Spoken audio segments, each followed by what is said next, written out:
Good morning, New York. Morning. Last night, we made history.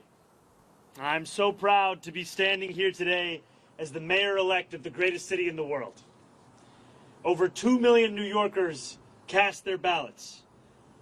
Whether they were the more than million who supported this campaign or the others who supported someone else, or whether they felt too disappointed by the political process to participate at all, I will work every day to honor the trust that I now hold.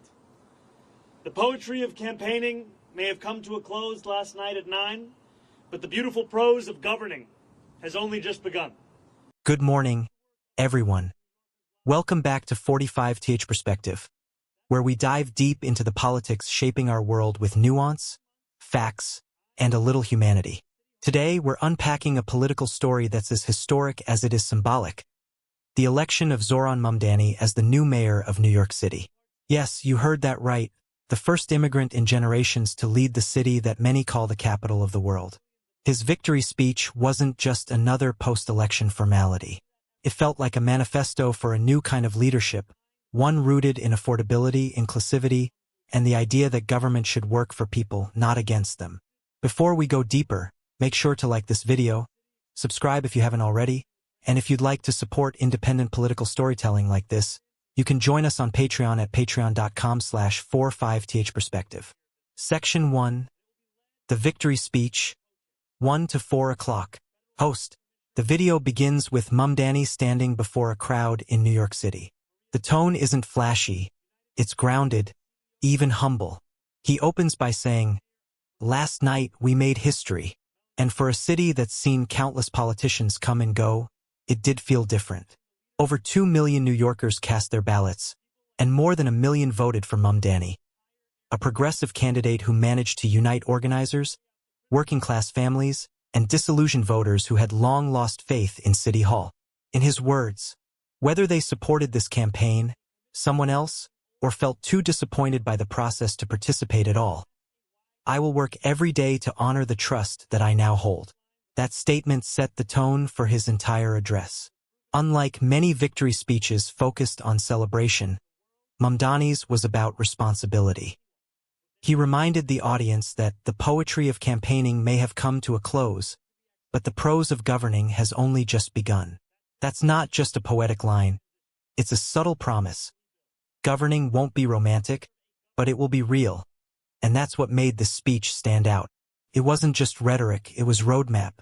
Section 2. Building a new city hall, 4 to 7 o'clock. Host. After thanking voters, Mumdani shifted quickly to what he called the hard work of improving New Yorkers' lives. He announced the creation of a transition team, a diverse, female-led powerhouse meant to rebuild trust in city government. At the center of it all is Alana Leopold, a third-generation New Yorker whose family roots stretch back to Roosevelt Island. She'll serve as executive director of the transition team. Her co-chairs? Lena Khan, former Federal Trade Commission chair, known nationally for taking on corporate monopolies. Maria Torres Springer, who served as first deputy mayor and has decades of city planning experience. Grace Bonilla, CEO of United Way, a fierce advocate for working-class families. Melanie Hartzog, former deputy mayor for Health and Human Services and current CEO of the New York Foundling. It's a team defined by experience, vision, and something rare in city politics, empathy. Mumdani promised that this administration will be, in equal parts, capable and compassionate, driven by integrity, and willing to work just as hard as the millions of New Yorkers who call this city home. That line resonated, especially for a city that often feels left behind by its leaders. Section 3, and administration for the people, 7 to 10 o'clock. Host. What sets Mumdani apart isn't just who he's hiring, it's how he's hiring. He made it clear that his city hall will include organizers on the front lines, government veterans with proven track records, policy experts from around the world, and working people who know what their neighborhoods need. That's a bold departure from business-as-usual politics, where appointments often reward loyalty instead of competence. The message was simple. This administration isn't about the political elite. It's about people who actually understand struggle. And for a city battling rising rents, high childcare costs, and a widening wealth gap, that message hit home. He also promised transparency, saying he would remain as accessible and open in government as he was on the campaign trail. If he sticks to that, it could mark one of the most transparent mayoral transitions in modern New York history. Section 4. Ilana Leopold.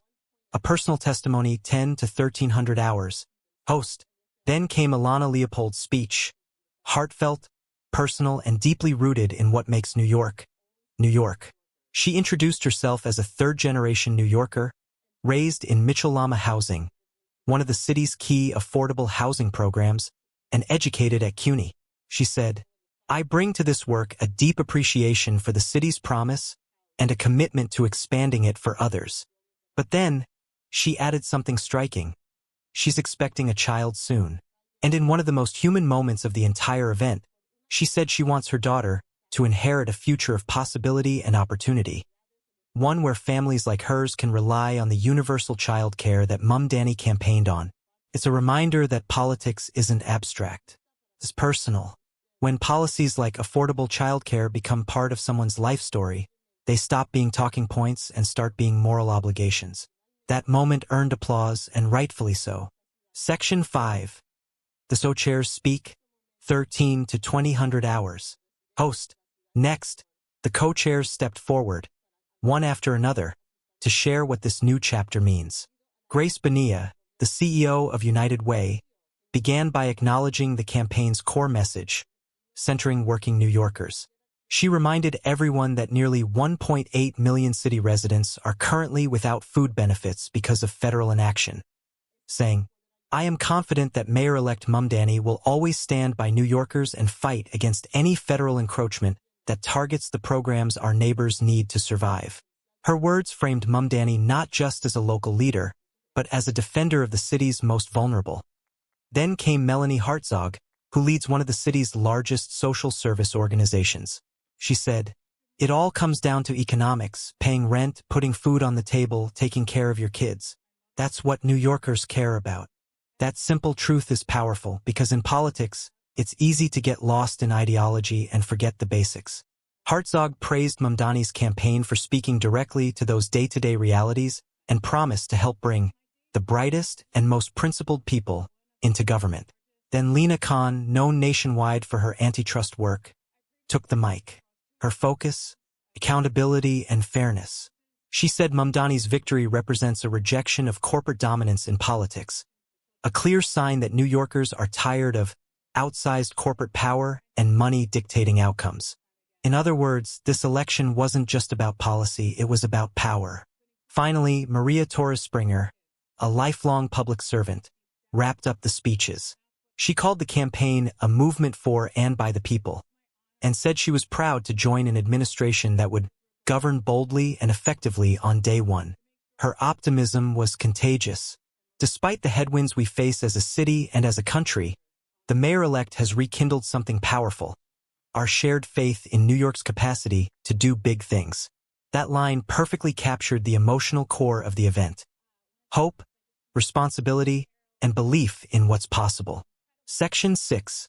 The press questions. 20:00-25:00. Host. Then came the Q&A, and this is where things got interesting. Reporters wasted no time pressing the mayor-elect on tough issues, from law enforcement and housing to federal relations, and his stance on immigration enforcement. When asked about ICE agents abducting immigrants, Mumdani didn't flinch. Everyone will be held to the same standard of the law. If you violate the law, you must be held accountable. He criticized the culture of selective justice, where some are punished and others, often powerful, are not. Then came a question about outgoing Mayor Eric Adams, particularly Adams' decision to rehire workers fired over vaccine mandates. Mumdani tactfully avoided direct criticism but made it clear that his focus is on affordability, not symbolic gestures. He highlighted how Adams' administration oversaw rent increases of more than 12% affecting over 2 million tenants. And then came one of his most quotable moments. "We must turn the page on an era of big money and small ideas." That line, short, sharp, and direct, might end up defining his political brand. Section 7. The Immigrant Mayor, 25:00-29:00. Host. As the questions continued, Mumdani reflected on his own identity as the first immigrant in generations to lead New York City. He said he's proud to represent the world's borough, Queens, and emphasized that his administration will serve every New Yorker, from Jewish communities to working-class immigrants. That inclusivity extended to his willingness to engage with business leaders like Jamie Dimon of J.P. Morgan Chase. He said he's open to dialogue even with those he disagrees with, a rare trait in today's polarized political climate. His reasoning? We need to embody a style of leadership that doesn't demand agreement on every issue just to have a conversation. That's political maturity, the kind that's often missing from both progressive and conservative circles. He also addressed small business frustrations, from high fines to excessive regulations, promising to cut city fines in half and eliminate pointless bureaucratic fees. Section 8. Standing Against Hate, 29:00-31:00. Host. Another critical moment came when he was asked about anti-Semitism and his relationship with Jewish leaders. Mumdani responded firmly, "My city hall will stand steadfast with Jewish New Yorkers in fighting the scourge of anti-Semitism across the city." He didn't shy away from controversy, even referencing a critic who misrepresented his record. This exchange underscored his commitment to accountability and fairness, not just politically but socially. Section 9. The National Context, 31:00-36:00. Host. But perhaps the most headline-worthy part came when he was asked what lessons his victory holds for the Democratic Party, and even for Donald Trump. His answer was striking. It's not enough to diagnose the crisis in working-class Americans' lives. You have to deliver on addressing that crisis. He accused President Trump of failing to follow through on promises to lower costs and blasted federal policies that cut SNAP benefits for nearly 2 million New Yorkers. He went on to say that Republicans fear this new wave of progressive leadership because it threatens to prove that government can deliver. But he didn't let Democrats off the hook either, noting that too often, they settle for symbolic victories instead of tangible progress. Then he reflected on what made his campaign powerful. Hope. He said he met countless first-time voters, young, working-class, and often overlooked, who came out because they finally felt seen. In his words, politics is once again offering more than crumbs that fail to meet the needs of families. We're finally offering a vision that meets the scale of the crisis. That's not just a message for New York. It's a message for the country. Section 10. The Closing Moment, 36:00-40:00. Host. In the final minutes, a reporter asked him to describe his quiet moments after the victory, what he felt as the weight of it all set in. He said he barely had any quiet time, between celebrating with his wife, his team, and reflecting on the magnitude of what had just happened. But he shared something deeply personal. When I left the venue last night, there were hundreds of New Yorkers waiting outside. Many of them were young. Many had just voted for the first time. And in their eyes, I saw the potential of what politics could be. That's the heart of it. For decades, New York's political machine has often been cynical, transactional, and detached. But this felt different. Mumdani framed his victory not as the end of a campaign but as the beginning of a movement. And in doing so, he reminded the city, and maybe the nation, that leadership grounded in empathy and conviction still matters. He ended with a quiet yet powerful statement about what comes next. For too long, many New Yorkers have been told their only place is in the shadows. It's time to embrace the light that the future holds for all of us. Conclusion: 40:00-43:00. Host VO. So where does this leave us? Zoron Mumdani's election isn't just about politics. It's about reimagining what leadership in America's biggest city can look like. A leadership that's grounded in fairness, affordability, and moral courage. He faces enormous challenges: housing, public safety, economic inequality, and his success will depend on how quickly he can turn campaign ideals into measurable results. But if his words are any indication, this isn't a mayor who plans to play small. He's betting on a city, and a people who are ready to dream big again. And that's something worth paying attention to. Clapperboard cut to closing screen with 45th perspective logo and soft background music. Host VO. If you found this breakdown insightful, don't forget to like, share, and subscribe to 45th perspective. And for those who want to support independent commentary that values depth over noise, head over to patreon.com/45th perspective. Thanks for watching, and as always, keep your perspective wide. The hard work of improving New Yorkers' lives starts now. That process begins with transition. In the coming months, I and my team will build a city hall capable of delivering on the promises of this campaign.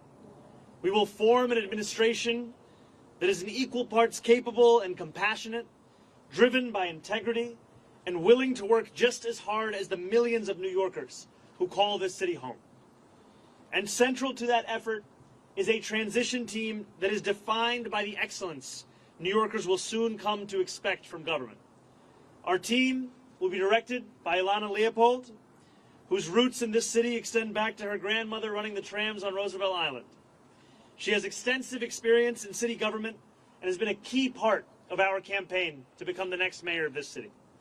And it will be led by our formidable co-chairs, former Federal Trade Commissioner Chair Lena Khan, former First Deputy Mayor Maria Torres Springer, United Way President and CEO Grace Bonilla, and former Deputy Mayor for Health and Human Services Melanie Hartzog. Over the coming days, we'll start announcing the leaders who will implement our agenda. People like deputy mayors who oversee entire areas of government, and the commissioners who carry out the critical work of city agencies. Some of these people will have familiar names, others will not. What will unite them will be a commitment to solving old problems with new solutions. We will cast a wide net. We will speak to the organizers on the front lines of the fight to improve our city, government veterans with proven track records, policy experts from around the country and the world, and working people who know better than anyone what their neighborhoods need. Throughout this campaign, I have worked hard to be accessible and transparent with New Yorkers. That same spirit will animate this transition and the city hall we build, because New Yorkers deserve a government that they can trust. And on January 1st, when our city celebrates the inauguration of a new administration, let us also celebrate a new era for our city, one that we all feel invested in and whose success we all work to achieve. Now, it is my pleasure to invite Ilana Leopold to deliver a few words. Thank you. Thank you. Good morning. My name is Ilana Leopold, and I'm very honored to serve as the Executive Director of Mayor-elect Mumdani's leadership team. I want to thank Zoron for his faith in me, both on the campaign trail and in this next exciting chapter of this movement. As a third-generation New Yorker raised in Mitchell-Lama housing and educated at CUNY, I bring to this work a deep appreciation for the city's promise and a commitment to expanding it for others. I love the city deeply, and I'm so grateful for the opportunity to help shape its future. I'm also expecting a child soon, and so I want the future that she inherits to be one of possibility and opportunity. And I want my new family, like so many others, to be able to rely on the universal child care that Zoron campaigned on. I know from firsthand experience that no one will fight harder for New Yorkers than Zoron. He has the vision and ambition necessary to drive down the cost of living so that families like mine can afford to live in the city we've built. I cannot wait to help our next mayor build a government for and by all New Yorkers. Thank you.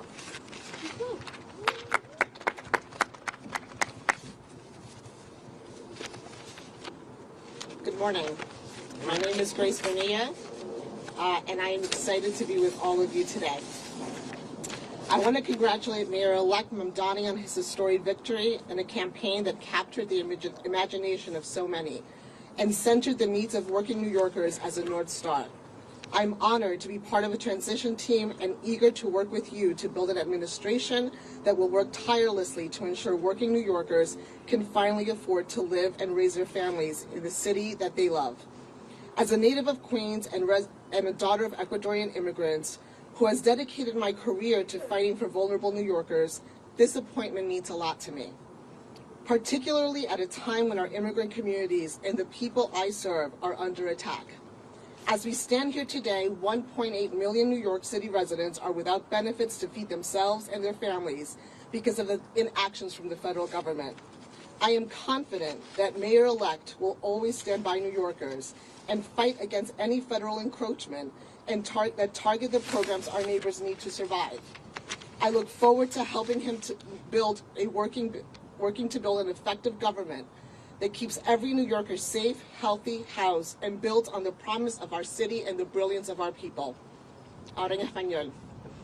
Ante todo, quiero felicitar al alcalde electo Mumdani por su victoria histórica y por una campaña que cautivó a tantos y que le dio prioridad a las necesidades de los neoyorquinos luchando por sobrevivir en esta ciudad.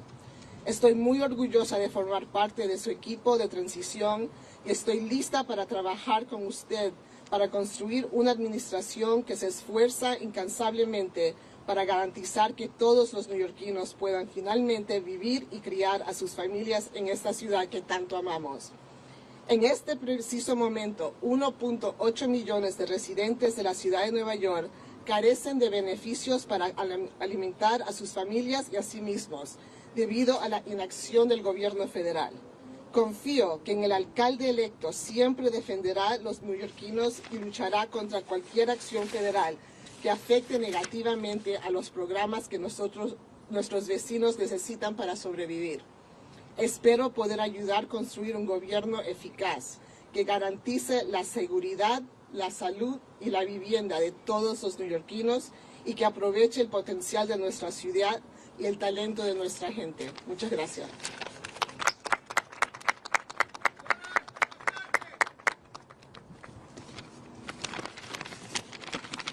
Good morning. Good morning. My name is Mel Hartzog. No one calls me Melanie except my mother when I'm in trouble. And I'm so excited to be with you all today. I first want to start off by congratulating our Mayor-elect Mumdani on an impressive and amazing campaign and victory last night. In my day job, I lead the New York Foundling, one of the city's largest and oldest social service organizations.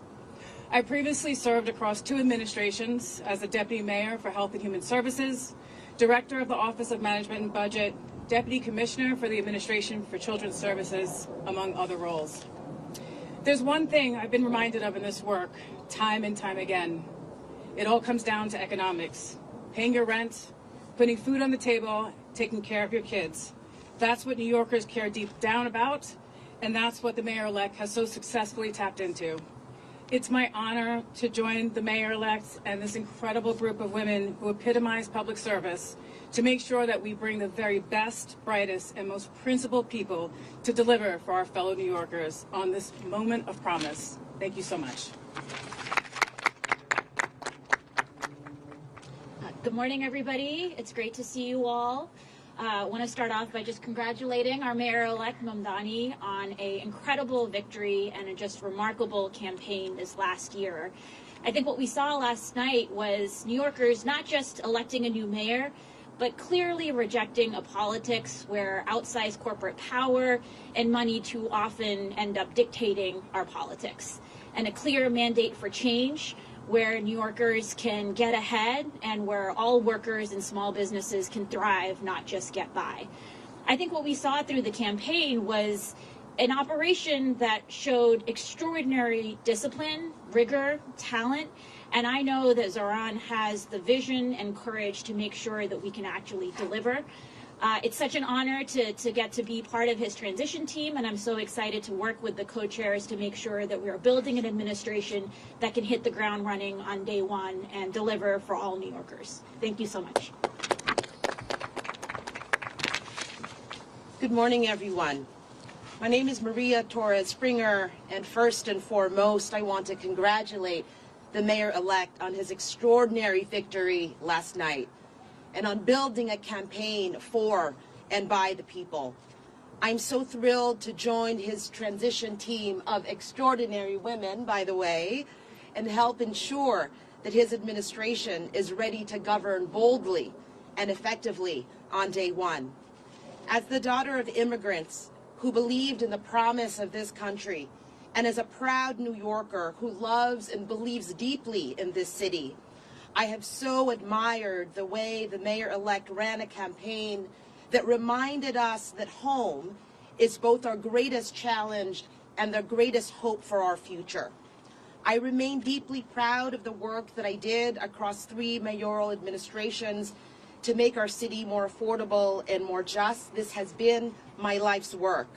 And I'm eager to bring that experience, all of the lessons learned, what worked, what didn't, to help the mayor-elect achieve early, tangible wins for New Yorkers. Despite the headwinds we face as a city and as a country, the mayor-elect has truly rekindled something very powerful: our shared faith in New York's capacity to do big things and to dream boldly. Importantly, he and I share an undimmed belief in government's capacity to deliver for working people, an undimmed belief in public servants' capacity to not just meet, not even just exceed, but defy expectations. So thank you, Mayor-elect, for this opportunity. I look forward to helping you build an administration that gets to work joyfully and urgently to lower costs, build homes, expand childcare, and ensure that every New Yorker can build a life of dignity in this city that we all love. Thank you. Everyone, we'll take your questions, and the co-chairs are available to answer questions as well. We'll start with you, Marcia.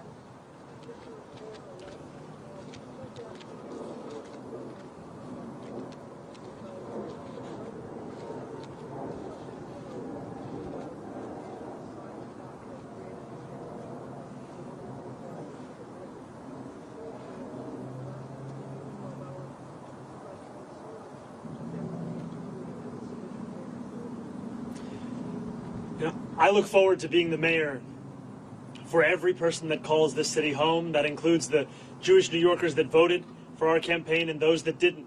My responsibility is to all 8.5 million New Yorkers, and we chose this location as a reflection of the borough that I serve and the fact that we are proud to be known as the world's borough. And for far too long, that embrace of so much of what makes New York City special, so much of what makes it the place that we are proud to call it our home, it has been missing in our leaders in this city. And I am excited to be the first immigrant to lead this city in generations, and excited more, frankly, to deliver on an agenda of affordability alongside these incredible co-chairs for New Yorkers across the 5 boroughs. Zoron, what is your Right here, sorry, we're victory gonna go to say to the Josie right here. Democratic Party and to Donald Trump? Yeah.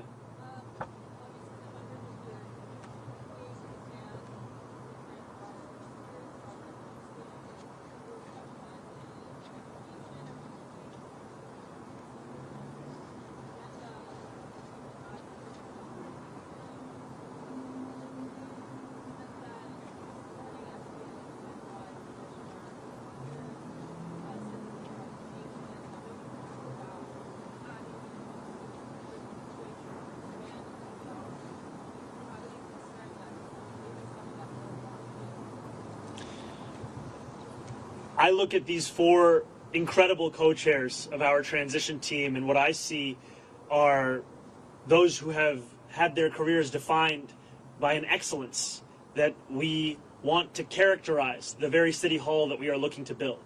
These will be the leaders of our transition, and also this transition will expand and extend beyond any one specific set of issue areas. So the topics of education and public safety continue to be of immense importance. We continue to prepare for the delivery on those very issues alongside the others that concern New Yorkers, and that will be the work of the next 57 days. And just to your second question, I am willing to consider anyone to work in my city hall so long as they are committed to working for my administration and to delivering on an agenda to lower costs for New Yorkers in the most expensive city of the United States. All right, we'll go to Sam over here. Mayor-elect Mumdani, Sam Alcock from Democracy Now! I have 2 questions. One, what should New Yorkers know that you were asking from Mayor Adams during the transition for the next 2 months? And second, you are not going to be the mayor for the next for 2 months, but for months now, ICE agents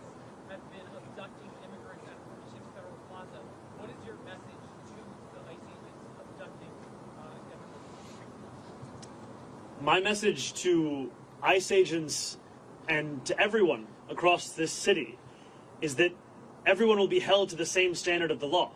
If you violate the law, you must be held accountable. And there is sadly a sense that is growing across this country that certain people are allowed to violate that law, whether they be the president or whether they be the agents themselves.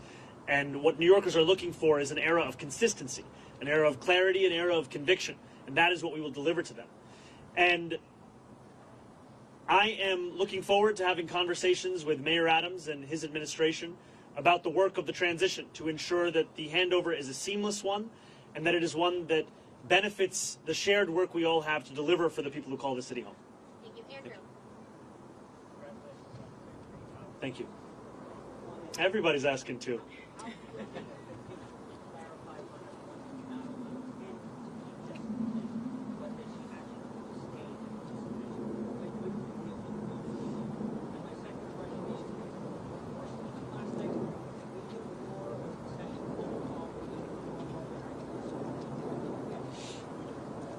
I've made my intention clear to retain Commissioner Tisch, and I look forward to having conversations with her on that very subject. Last night, I spent time with my wife, with close members of my team, as we watched the results come in. I spoke briefly with Curtis Sliwa, and then I headed to address the thousands of New Yorkers that were there, waiting to hear of what this new era of government will look like. And that is always my focus.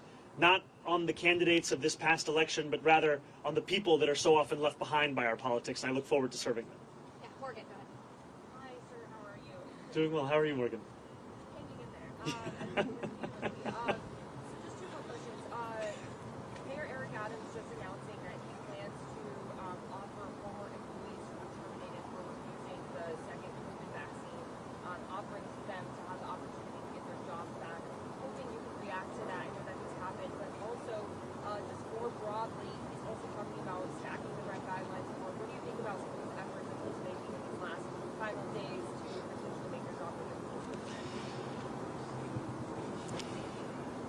The mayor is seemingly unsatisfied with a record of raising rents by more than 12% on more than 2 million New Yorkers, and has gone so far as to consider appointing someone to the Rent Guidelines Board who is known for being a star, I think, on a show called Selling New York.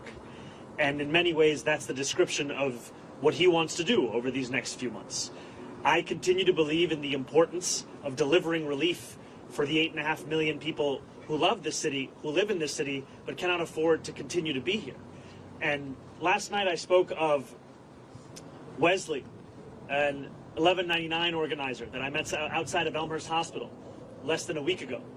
And as I asked him how long it took him to get to work, he told me 2 hours. I asked him, where were you coming from? He told me Pennsylvania.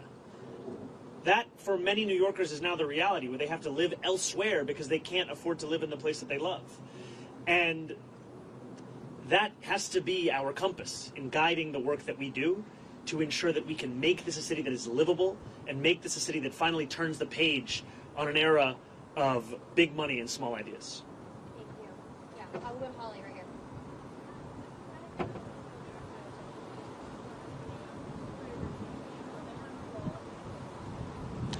I am looking forward to having every member of my coalition being a part of our transition. The transition will be guided by the work that we need to do, and the coalition that brought me to this point has done an immense amount of work and has also been leading in the fight for dignity for working class New Yorkers. James Matthews from Sky News, Mr. Mumdani.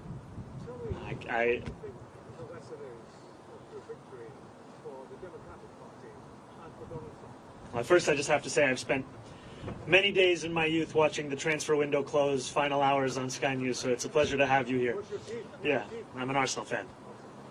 I have to be honest, when you said you were from Sky News, I just got very excited. Could you repeat the question one more time? Tell me, what do you think the lesson is of your victory last night for the Democratic Growth Party, which has been slow to report on immigration, and what's the lesson for Donald Trump? I think the lesson for the president is that it's not enough to diagnose the crisis in working class Americans' lives. You have to deliver on addressing that crisis. This is a president who ran a campaign on the promise of cheaper groceries and now, as was said, by one of our co-chairs has gone so far as to cut SNAP benefits for close to 2 million New Yorkers, someone who is literally making it harder to afford those same groceries whose price he was decrying not that long ago. And what scares Republicans across the country is the fact that we will actually deliver on this agenda. And the contrast is something that they cannot bear to witness.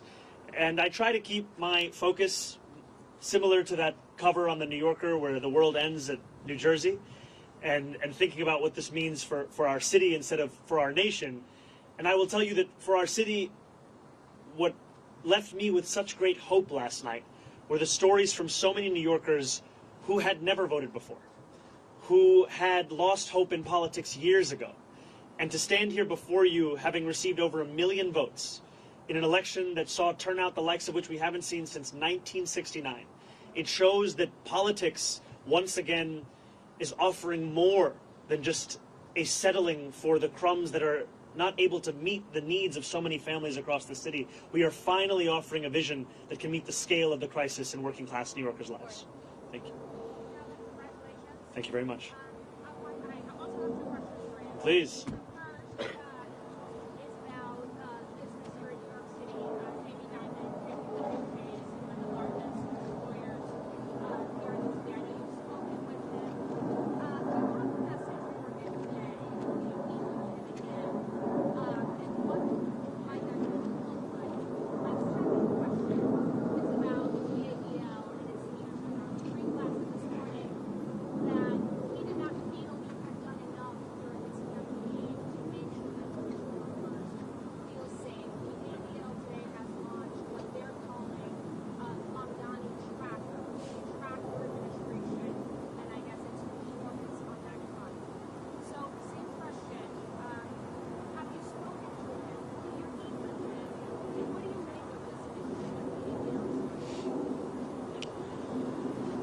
I look forward, I'll first answer your first question, then I'll go to your second.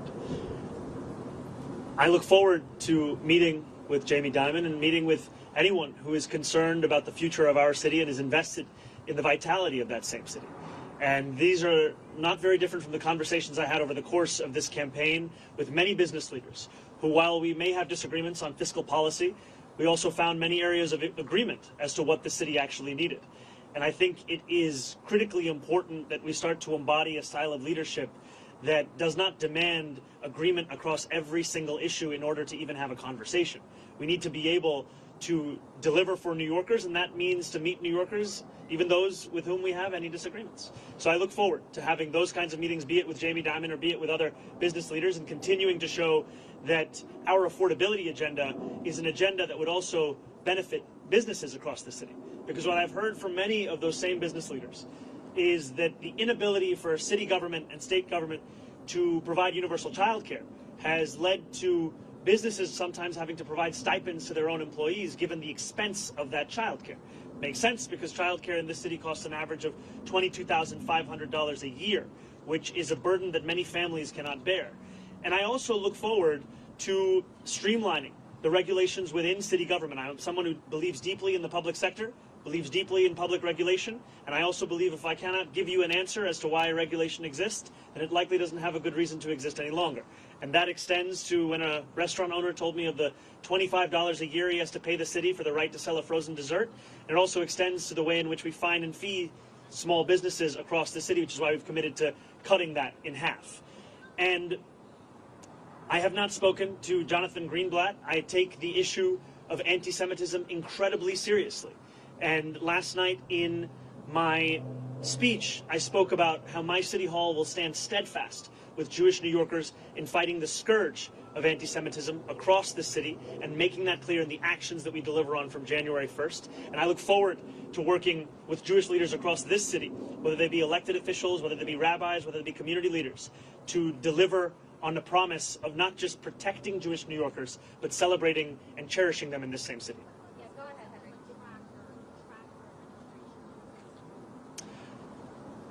I think that anyone is free to catalog the actions of our administration. I have some doubts in Jonathan's ability to do so honestly, given that he previously said I had not visited any synagogues, only to have to correct himself. Hi, Mayor-elect. Obviously, I have two questions as well. Yes, I hope yes. you'll find Yes. the It's a second 2-for-1 day. Oh yeah, a little more interesting. So, on President Trump and on delivering real, tangible results, as you alluded to last night with your new era, as Maria Torres Springer just said, how do you balance, or have you given thought to balancing combating President Trump and not getting lost in that fight to where you are not delivering the campaign promises? And second, I'm just curious, kind of in the quiet hours of last night, you got off stage, you went home, maybe you were sitting by yourself, maybe it was just you and your wife. I'm wondering what those sort of thoughts in your head were in those quiet moments after this sort of enormous accomplishment and the weight of what's about to come your way. It's very funny. Everyone is asking two very different questions. I'm not trying to strike the right tone between all of them. New Yorkers are facing twin crises in this moment: an authoritarian administration and an affordability crisis. And it'll be my job to deliver on both. It'll be my job to stand up for the city and also to ensure that we do not look at Washington, D.C. as if it is the reason for all of the problems right here in New York City. Many of the issues we are speaking about, they predate President Trump. They are issues that for too long we have turned a blind eye to, or we have sought to rationalize or normalize. And what I'm so excited by in looking at these incredible women who will be leading our transition is a track record of being able to handle multiple crises at the same time. Crises which so often for others might be the only focus. For so many of the people on this stage, they were one of many. And these are the crises of cost, these are the crises of conviction, these are the crises that have come to describe much of our politics. And I find immense confidence in the fact that we are already building a team that has shown its ability to deliver and that will continue to show that over the next 57 days and beyond. I cannot tell you that I had many quiet moments between last night and this morning, but some things that I have been left with, whether it was in sitting with my wife or with close members of my team without whom none of this would have been possible, is the sense of hope that New Yorkers have. When I left the venue yesterday evening, there were hundreds of New Yorkers waiting outside. And so many of them were young New Yorkers. So many of them, it may have been their first vote they were ever eligible to cast. And in their eyes and in their shouts and in their screams, I heard the potential for what our politics could be. And it's a potential for New Yorkers to not only be able to see themselves in those that lead them, but more importantly, to see their struggles. And just before this, I heard from an immigrant rights advocate who said that the moment that made her whole in the speech that I shared was when I spoke about this city as being one that was built by immigrants, that was powered by immigrants, and now that will be led by an immigrant. I think for too long, many New Yorkers have been told that their only place is in the shadows. And it is incredibly exciting to stand here alongside these leaders to embrace the light that the future will hold for all of us in this city. Yes. Thank you very much. Gracias.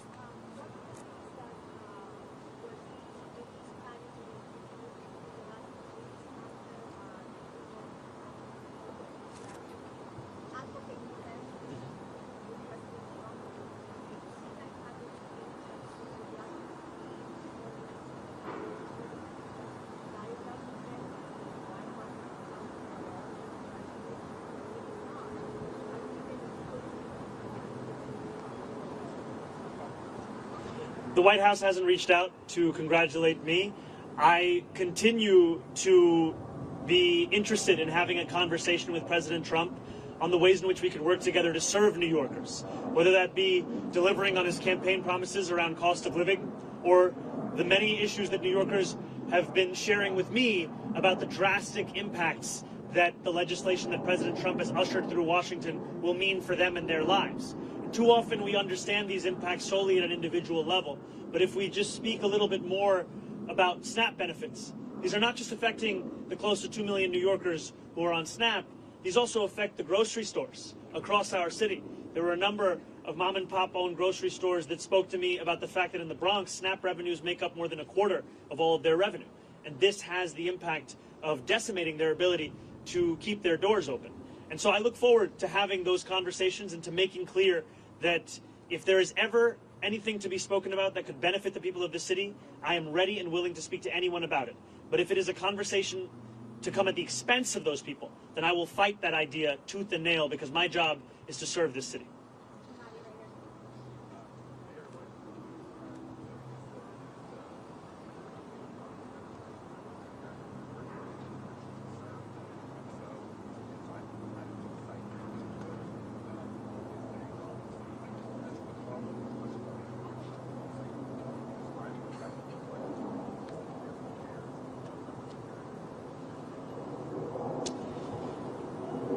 When I speak about Trump-proofing this city, I speak about protecting those with the least from the consequences of a man with the most power in this country.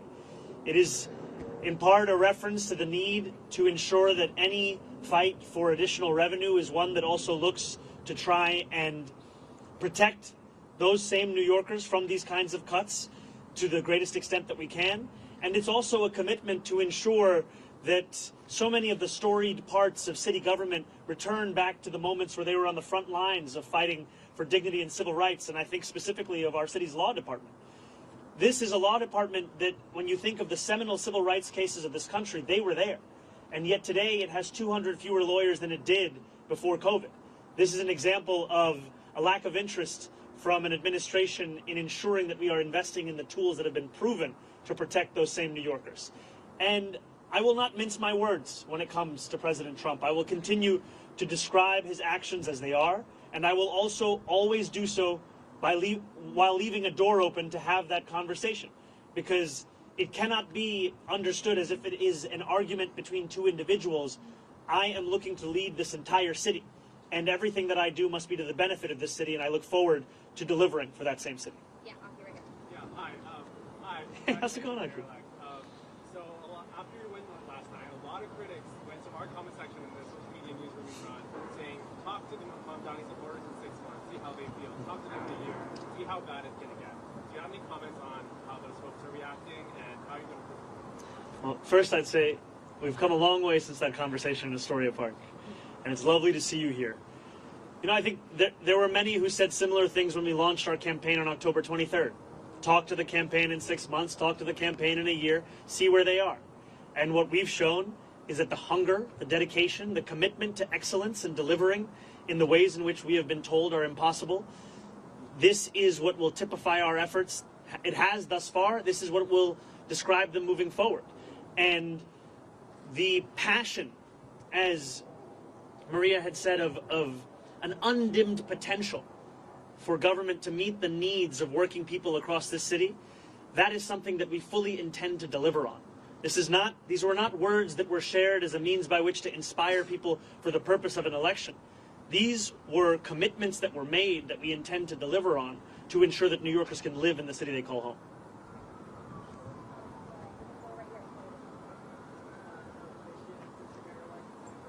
I'm sorry, could you come a little closer or speak a little louder?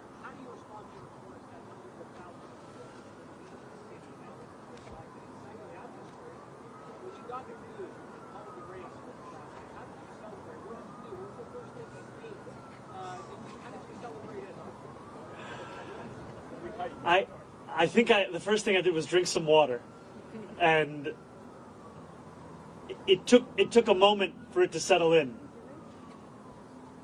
And when it did,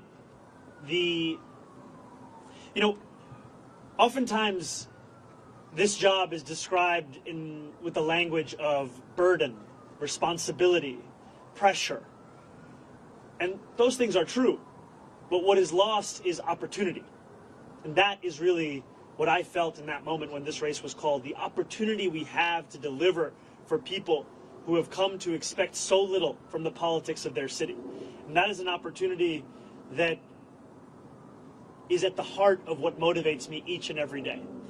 And I look forward to fulfilling the trust that was put in me by the more than 1 million New Yorkers who voted for our campaign, and also by New Yorkers who've had concerns or skepticism. I don't begrudge them, because they were subject to tens of millions of dollars in attack ads that told them the thing that should keep them up at night was me, when in fact what I've heard from New Yorkers that the thing that keeps them up at night is the cost of rent, of groceries, of childcare. And so I look forward to earning their trust as well. Because my vision of success is not that those who are skeptical leave this city, it's that those who are skeptical stay here in this city, and that we build a city that has room for even more to join us. Because this is a city that has to grow, this is a city that has to thrive, and the way that we will do so is by bringing an excellence back into City Hall, where it becomes the expectation, not the exception. Thank you. Oh, incredible.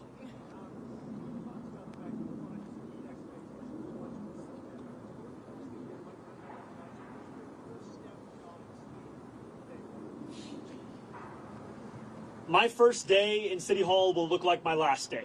It will be focused on the cost of living crisis. It will be focused on delivering for the New Yorkers who have been priced out of this city. 1 in 4 New Yorkers currently living in poverty across the 5 boroughs. And what excites me so much about being on the stage alongside these incredible leaders is that this is not a job that can be done alone. This is not a job that can be done by one person with one vision. It is a job that must be done by a team that is united in purpose in fulfilling the agenda that we ran on, an agenda of affordability. And for too long, we have heard from politicians who have told us what they can't do, and in reality what they mean to say is what they won't do. And I'm excited to prove that making people's lives better is not simply an ideal, it is something that we can fulfill in the day-to-day work of our administration. Thank you. First of all, congratulations. Thank you very much, Ethan. Governor Hochul has had kind of a good working relationship with Trump, even though she's been very rhetorically hot against him sometimes. Do you think there's anything you can learn from her style of dealing with him, and have you talked with her about that already? I think the governor has set a very good example for what it can look like to both keep a door open to speak with anyone about anything that could serve the interests of the people of this state, while also refusing to sacrifice those same people for the purpose of maintaining a relationship. And that is exactly the approach that I will take, is when President Trump wants to do something that will benefit this city, I will be there to say as much. But if he is looking to persecute or prosecute or punish the people of this city by virtue of who they are or where they live or where they came from, then I will fight him on that. And I think too often we have had a style of leadership that seeks to put oneself before the people that you're looking to serve, and my City Hall will do the opposite.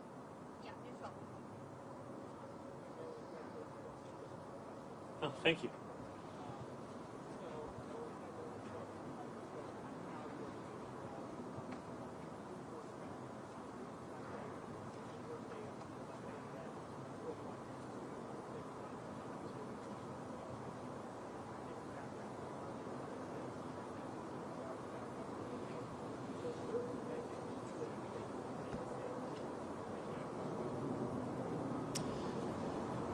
You know, this is a group that exemplifies the excellence I've long spoken about. It is an excellence that New Yorkers have seen across multiple mayoral administrations. It is an excellence that they have seen at the federal level. And it's an excellence that has been displayed amidst a conviction of what government can and should and must do for New Yorkers. And I'm excited by the prospect of them leading this transition to deliver for those same New Yorkers. And I also am clear with the more than 100,000 volunteers who brought me to this point, with the more than 1 million New Yorkers who voted for our campaign, that the work does not end with an election. In fact, it continues until we deliver this agenda. And that delivery will be something that we do over weeks and months and years. And it will be something that we will take immensely seriously, because it is a delivery that will fulfill the hope that so many have put in us.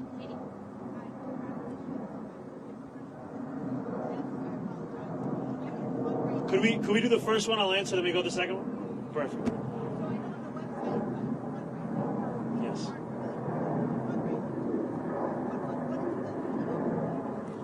Well, thank you for the question. It's transition2025.com. And, you know, there were a few months ago where I told supporters across this city to stop donating.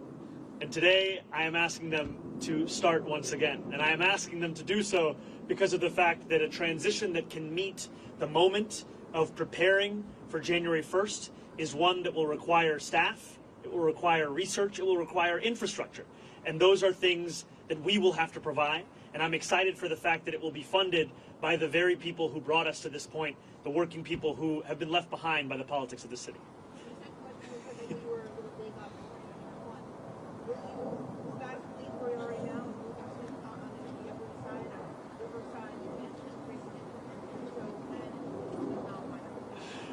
I did get a text from my super late this night.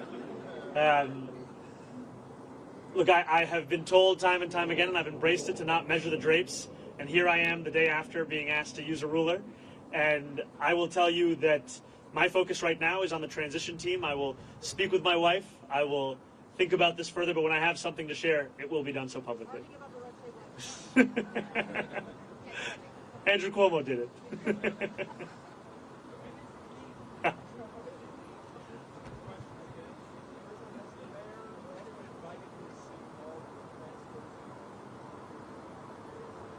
The mayor has not invited me as yet to go to City Hall, but I look forward to having those conversations about the transition.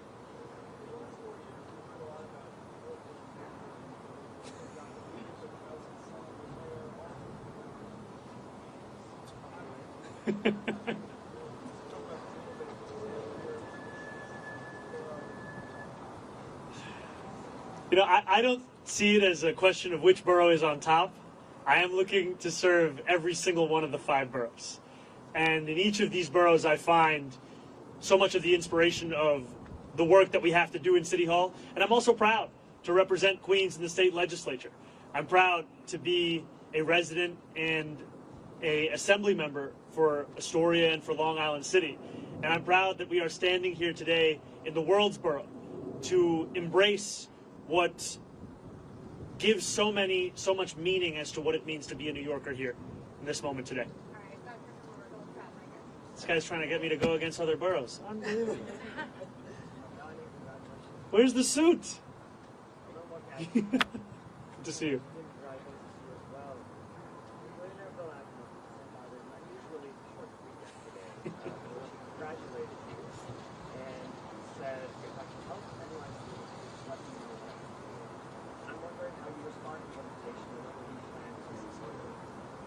Well, I appreciated Bill Ackman's tweet and the sentiment of it, and I will continue to have conversations with anyone who is committed to the welfare of this city, the vitality of this city, and those are the conversations I will have over the next 57 days and beyond.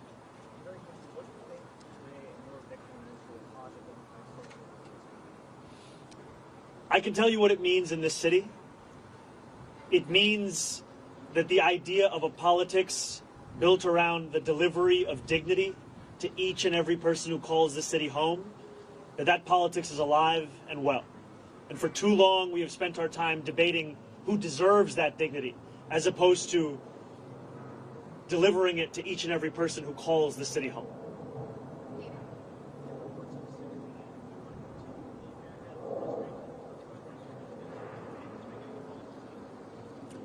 I didn't hear the second one. Even amidst my many critiques that I have of the Adams administration, we have to have a sober analysis of the work that is done in any single administration. And I think that City of Yes is something that is a significant and good step forward. I think that trash containerization is another example of something that we should continue to pursue. And these are examples to me of some of the issues which have been long recognized by New Yorkers as ones that need to be contended with by government and ones that have simply been ignored. And I look forward to continuing on those issues and then correcting the course in many and other areas of city government. And I look forward to working with the council and with the next speaker on delivering on an agenda of affordability for each and every person that calls the city home. Thank you guys so much. Thank you all. Thank you. Has Mayor Adams reached out yet to congratulate you? Not yet.